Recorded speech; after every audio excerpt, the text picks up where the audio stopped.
예, 안녕하세요. 반갑습니다. 원의 주영동 파트너입니다. 반갑습니다. 자, 오늘 콘텐츠에서는 10월 전망에 대한 이야기를 한번 해보도록 하겠습니다. 일단은 8월달, 9월달, 시장의 변동성이 좀 너무 심했고요. 그리고 많은 우리 투자자분들께서 국내 증시에 대한 실망감이 좀 극에 달했던, 그러한 상황이지 않았을까. 라는 생각이 좀 드는데, 여전히, 국내 증시는 해외 증시와는 좀 다른, 디커플링의 극을 보여주고 있는 그러한 상황들입니다. 하지만, 다행스럽게도 9월 중순 이후, 미국의 빅컷 이후에, 우리가 피부로, 느끼기에는 다소 미진하긴 하지만, 그래도 반등의 실마리를 만들었습니다. 그래서 이러한 부분들이 과연 10월 달에는 어떠한 상황으로 국내 증시에 좀 전개가 될 것인지에 대한 이야기들을 좀 한번 하고요. 오늘 이야기하는 많은 자료들은 10월 달에 발간된 삼성증권의 월간 자료에서 자료들을 좀 많이 갖고 왔어요. 그래서 그런 부분들을 좀 참고를 하시면서 보시면 좋을 것 같습니다. 일단은 기본적으로 연준의 B컷에 대한 기본적인 배경을 알고 계시는 게 맞겠죠. 일단은 여전히 연준이 경기의 급격한 둔화를 막기 위해서 적극적으로 움직였다라는 점, 강한 의지를 표명을 한 상황들이기 때문에 본격적인 연준의 B컷 효과는 10월 달에 나타날 가능성이 상당히 높다라는 관점이고요. 그리고 미국의 금리 인하는 다양한 대출 금리도 하락을 시킬 수 있는 요인으로 작용이 되고 있는 상황들이기 때문에 그만큼 이제 수요에 대한, 소비에 대한 여력들이 좀 생겼다라고 보시면 좋겠죠. 그에 따라서 미국은 요 주요국 기준금리 표를 보시면 아시겠지만 드디어 이제 미국이 하방으로 지금 움직임들이 나오고 있다. 라고 보시면 좋을 것 같고요. 이런 부분들이 올해 남아있는 FOMC 기간 동안에 B컷까지는 아니더라도 한 0.25, 0.25, 한 두 번 정도를 하게 되면 궁극적으로는 2024년도에 1%의 금리 인하 효과를 가지고 오는 거니까 이러한 전형적인 모습들 자체는 우리나라에도 영향을 미칠 거고요. 유럽에도 영향을 미치고 그리고 중국 같은 경우는 이미 영향을 미친 상태에서 엄청난 주식시장의 상승을 보여주고 있는 중이다. 라고 보시면 좋을 것 같습니다.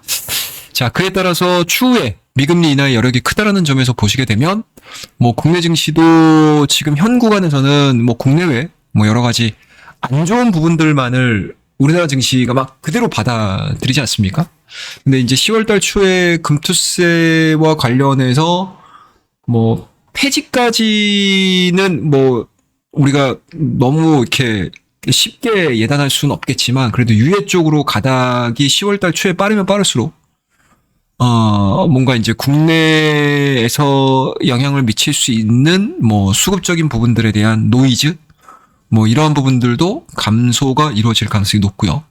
그리고 앞서 언급드렸듯이 미국의 금리 인하의 여력이 좀 크다라는 관점에서 보시게 되면 국내 증시는 9월 달에 보여줬던 그리고 최근에 보여주고 있는 2600선 이 정도가 하방 경직성을 담보를 할 수 있는 지수대가 되지 않겠나 라고 저는 개인적으로 조심스럽게 생각을 하고 있고요.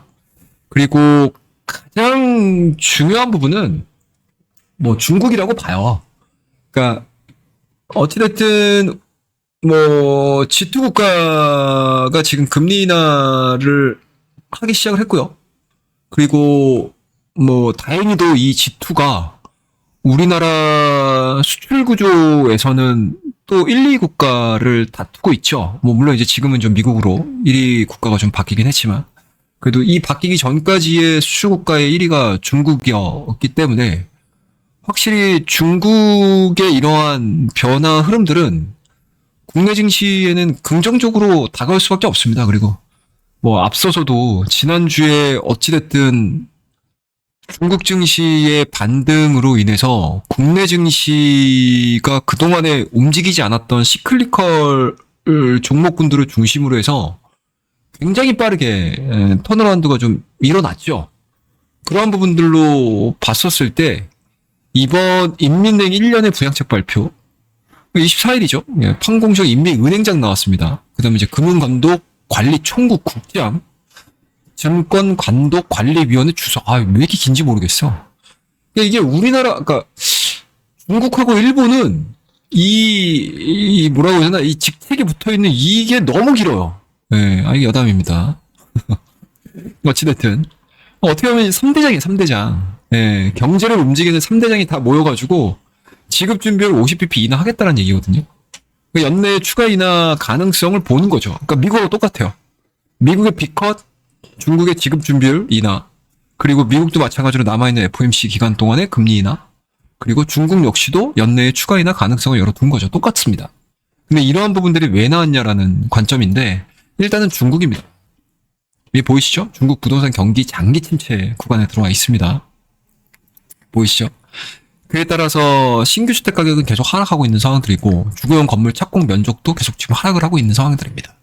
그러니까 우리나라도 마찬가지지만 중국도 마찬가지로 부동산을 기점으로 해서 경기가 크게 영향을 받는 상황들이기 때문에 부동산 가격에 대한 이러한 장기 침체 구간들을 보여주게 되면 실물 경기가 더 깨진다는 얘기거든요.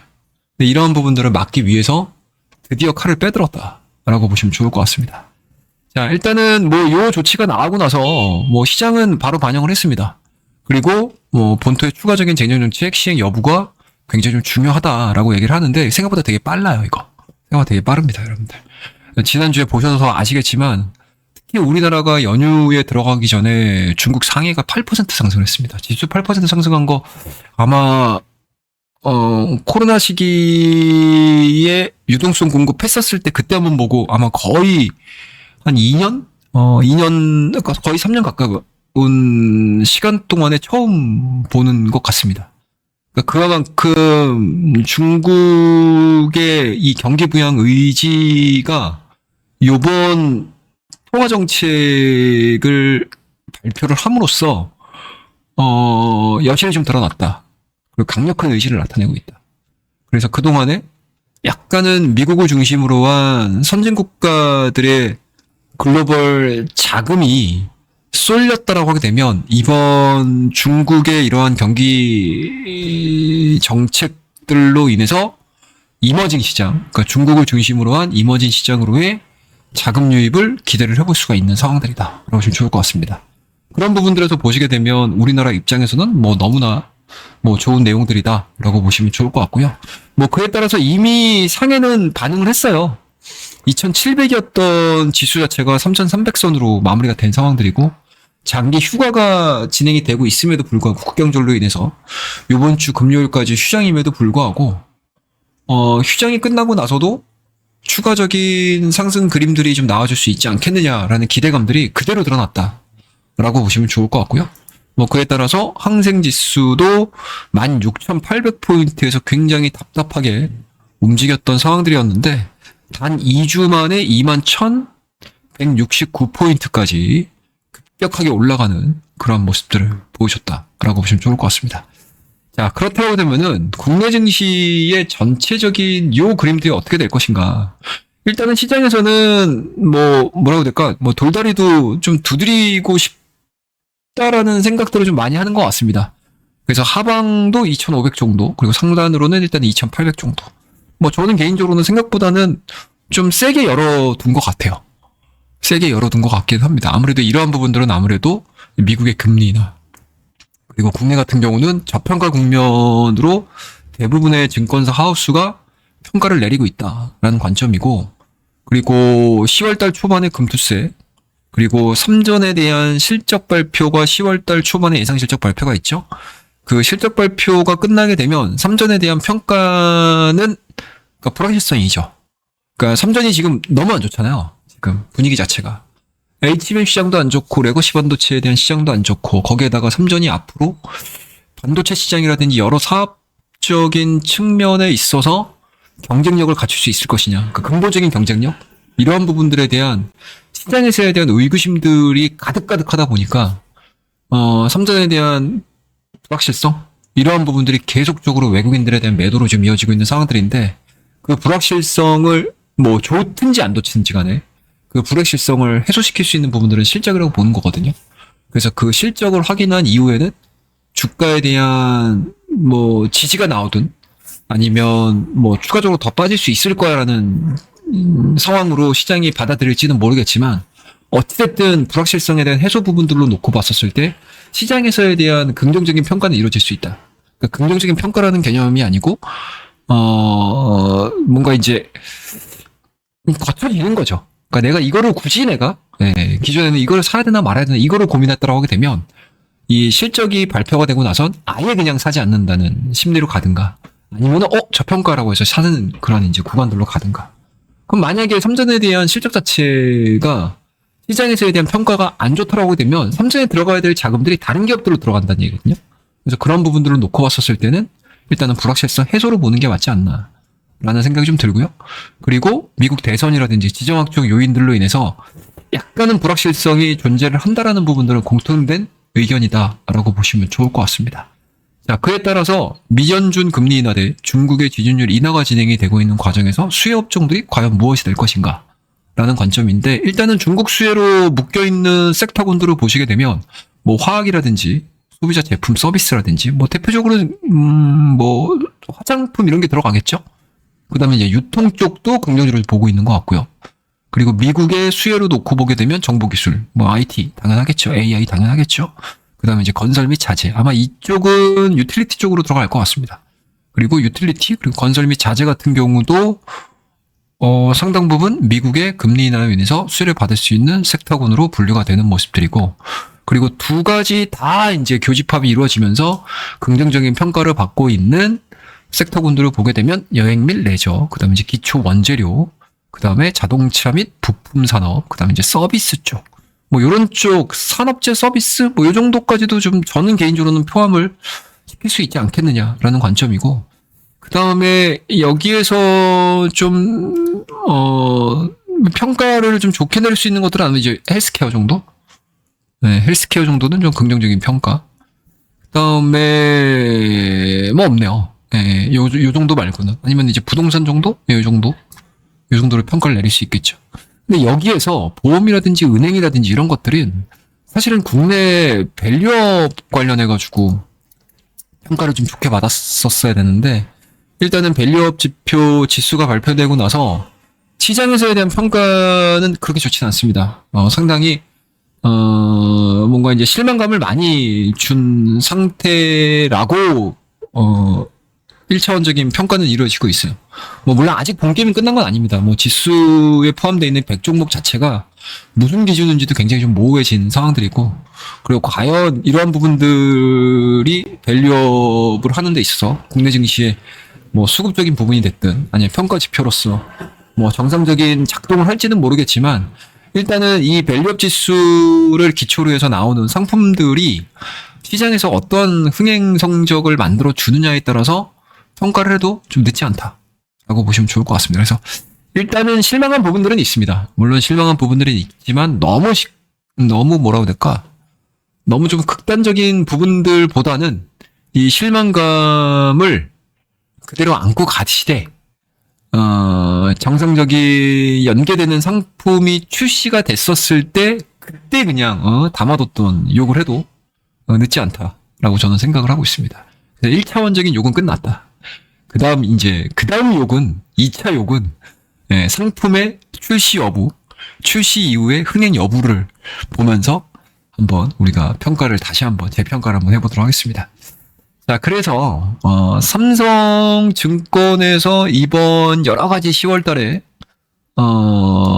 매크로 상황들 그리고 뭐 대략적인 일정들을 기반으로 해서 긍정적으로 뽑아낼 수 있는 섹터에 대한 종목군들이 이렇게 잡혀 있더라고요. 철강금속 같은 경우는 고려 아연이라든지 풍산 이런 종목군들을 일단은 탑픽으로 보고 있는 상황들이고 유가 같은 경우는 일단은 뭐 S-오일. 근데 이게 유가가 이게 계속 증산이 되고 있잖아요. 그래서 과연 물론 이제 수요가 많이 살아난다라고 하게 되면은 좀 답답한 주가 흐름들을 좀 타개할 수 있기는 한데 뭐 매매하기는 상당히 좀 까다로운 상황이지 않을까라는 생각이 들고 오히려 화학 같은 경우가 훨씬 낫죠. 예. 증설 축소되는 가운데 불황 장기화에 따른 유럽 아시아 증시의 설비 폐쇄가 시작이 됐다. 오히려 이런 것들은 좋죠. 롯데 정밀화학이라든지 대한유화라든지 뭐 롯데 케미칼이라든지 이런 종목군들은 중국의 경기지표 부진은 오히려 매수를 할 수 있는 상황들로 보면 되겠죠. 그러니까 쉽게 얘기해서 이제 기저효과가 확 나오는 거죠. 오히려 저는 개인적으로는 화학은 좀 보셔야 되는 섹터가 아닌가. 그 다음에 조선 같은 경우는 너무 좋음에도 불구하고 주가에 대한 선반영 부분들이 어느 정도 일어났다. 그리고 중국이 발빠르게 움직였었을 때 조선의 경쟁력은 있죠. 물론 있습니다. 뭐 기술력이라든지 특수선과 관련해가지고 경쟁력이 있기는 하지만 그래도 상당 부분 중국 쪽의 경쟁 심화 이런 부분들을 감안했었을 때 지금 주가 수준은 저는 개인적으로는 좀 높지 않겠느냐라는 생각을 좀 가지고 있고요. 그 다음에 이제 기계방산 같은 경우는 약간 좀 다른 이야기가 되겠죠. 예. 특히 이제 마이크론 실적에서도 나오긴 했지만 데이터 센터에 대한 수요, 서버 수요에 대한 부분들은 너무나 좋은 상황들이거든요. 그렇다고 하면 뭐 단기에 많은 상승으로 인해서 전력기기라든지 전선 관련된 종목군들에 대한 강세 흐름들이 좀 이어지긴 했지만 우리가 이제 삼성전자와 SK하이닉스와 삼성전자의 실적을 체크를 해야 되기는 하겠죠. 물론 할 텐데 삼성전자보다는 SK하이닉스의 어닝 서프라이즈 지표가 나온다고 하게 되면 동시에 요런 이제 HD 현대 일렉트리를 중심으로 한 전력기기 쪽 같은 경우는 다시 한번 치고 나갈 수 있는 가능성은 상당히 높다라고 저는 생각을 하고 있고요. 보험 쪽 같은 경우는 제가 매매를 하려고 하는 섹터에는 포함이 안 돼 있어서 일단은 패스를 하겠습니다. 그 다음에 이제 리츠 쪽 같은 경우는 일부 좀 움직이긴 했어요. 예, 금리 인하에 대한 기대감들이 계속 반영되면서 국내 리츠사라든지 뭐 렌탈 회사라든지 이러한 기업들의 움직임들이 상당히 좀 많이 나왔습니다. 그래서 여전히 좀 지켜보셔야 되는 그런 상황들이고 뭐 통신 같은 경우는 제가 아예 내수 쪽은 제가 잘 아예 보질 않아서 패스를 좀 하도록 하고요. 그 다음에 이제 그러니까 중립적인 포지션으로 나오는 섹터군들은 이제 운송, 게임, 2차전지, 은행, 결제, 증권 쪽인데 일단은 금융 쪽은 빼겠습니다. 금융 쪽은 제가 보질 않아가지고 금융 쪽은 아직은 좀 보질 않겠습니다. 그리고 좀 모르겠네요. 좀 어려운 것 같아요. 금융 쪽 같은 경우는. 오히려 이제 2차전지 쪽이 훨씬 더 유리해질 수가 있겠죠. 예, 금리 인하로 인해서 뭐 금리 인하 된다고 해가지고 뭐 자동차를 많이 산다거나 뭐 이런 부분들로 연결을 짓기에는 선택지가 너무 많아요. 네, 선택지가 많습니다. 거기에다가 플러스 알파로 붙을 수 있는 게 이제 정부의 지원이라고 보시면 될 것 같은데 일단은 유럽 쪽 같은 경우 다시 독일이 지원금 카드를 빼들고 나온 상황이죠. 뭐 그에 따라서 전체 유럽 국가들의 스탠스가 좀 변할 수 있는 가능성, 기대감들이겠죠. 그런 부분들을 놓고 봤었을 때는 오히려 금리 인하와 정부 지원, 그리고 뭐 여러 가지 요인들, 그리고 로보택시 뭐 이런 이제 이벤트들이 여전히 있는 상황들이기 때문에 이런 이제 2차전지 관련 종목군들은 그래도 시장 수익률만큼은 좀 얻어낼 수 있지 않겠나라고 저는 개인적으로 생각을 하고 있고요. 그다음에 이제 게임 같은 경우가 아마 중간중간에 한 번씩 튈 가능성은 있다고 봐요. 그게 중국의 파노라든지, 그러니까 엔토도 마찬가지잖아요. 그동안에는 뭐 한한령이야 이러면서 우리나라 아티스트들이 중국 시장에서 이렇다 할 뭔가 성과를 낸다거나 활동을 한다거나 이러기가 상당히 껄끄러웠던 환경이었다고 하게 되면 이러한 이제 경제 정책이 좀 완화되고 이러한 경제 정책에 대한 완화되는 분위기 자체가 전체 산업에 영향을 미칠 수 있는 가능성이 상당히 높기 때문에 뭐 게임 업종, 그러니까 그동안에 중국 시장에서 활발하게 뭔가 이제 활동을 했었던 산업들이 위축이 되면서 주가에 대한 탄력도가 굉장히 죽었었잖아요. 근데 이러한 부분들이 다시 한번 회귀될 수 있는 가능성이 높기 때문에 중국 시장 내에서의 점유율이 높다라든지 아니면 활동량 자체가 늘어나는 그러한 기업들에 대해서는 긍정적으로 평가를 좀 내릴 수 있지 않겠느냐라고 저는 보고 있습니다. 그래서 게임주들 같은 경우는 단발성으로 이제 판호 가능성에 열려 있는 기업들은 좀 관심을 좀 가져보자라고 말씀드리고요. 그다음에 이제 운송 쪽은 오히려 좋죠. BDI 반등, 벌크 전사들의 실적 개선이 기대된다라는 개념인 건데, 뭐 자연스럽게 중국이 철광석의 수요가 엄청 많이 늘었습니다. 그리고 상품 가격의 가격 반등이 중국의 금리 인하 발표 이후에 굉장히 가파르게 올라가는 모습들을 좀 보여주고 있거든요. 그래서 BDI가 뭐 알게 모르게 지금 2,000포인트를 넘어섰어요. 네, 운임지수가. 그래서 그동안에 벌크선 관련된 해운업종에 대해서 관심을 그렇게 크게 갖지 않으셨을 텐데, 뭐 지금 구간에서는 저는 개인적으로 한 번쯤은 관심을 좀 가지셔도 되지 않겠냐 라는 관점으로 가지고 있는 섹터가 바로 이 운송. 그리고 이게 본의 아니게 미국 항만에서 또 파업 얘기가 또 흘러나오고 있죠. 예.